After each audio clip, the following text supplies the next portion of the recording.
Senior officials within the Trump administration instructed top military officials to refrain from speaking about the George Floyd protests that have erupted across the country, according to a Washington Post report published Tuesday. The Trump officials relayed the message the service chiefs, the top officers leading the military's respective branches, at least 2 times in the past week, despite them wanting to respond to the nationwide unrest, 3 unnamed military officials reportedly told the Post.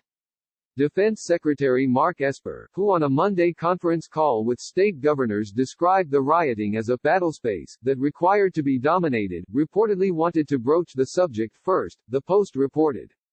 But despite the absence of a unified message across the military, several senior officials, including a service chief, have already begun acknowledging that Floyd's death was a national tragedy.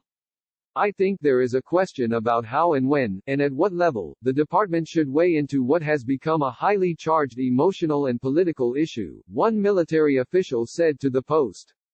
Air Force Chief of Staff General Dave Goldfein and Chief Master Sergeant of the Air Force Khalith Wright, the top enlisted airman for the service branch, openly discussed in a video the racial injustices throughout the country.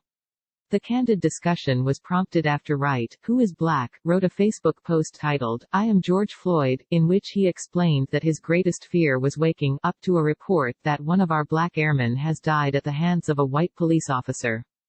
Just like most of the black airmen and so many others in our ranks, I am outraged at watching another black man die on television before our very eyes, Wright wrote. What happens all too often in this country to black men who are subjected to police brutality that ends in death, could happen to me. In a separate Facebook post, Air Force Special Operations Command Commander Lieutenant General James Slife wrote that he was disturbed by the events surrounding Floyd's death. Our Air Force is a reflection of our society, so, by extension, this is an Air Force issue, Slife wrote. We'd be naive to think issues of institutional racism and unconscious bias don't affect us. We can't ignore it. We have to face it. Retired U.S. Navy Admiral Mike Mullen, a former chairman of the Joint Chiefs of Staff, also wrote about the issue in an opinion column published in The Atlantic titled, "I Cannot Remain Silent."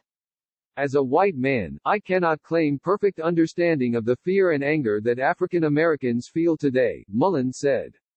But as someone who has been around for a while, I know enough, and I've seen enough, to understand that those feelings are real and that they are all too painfully founded.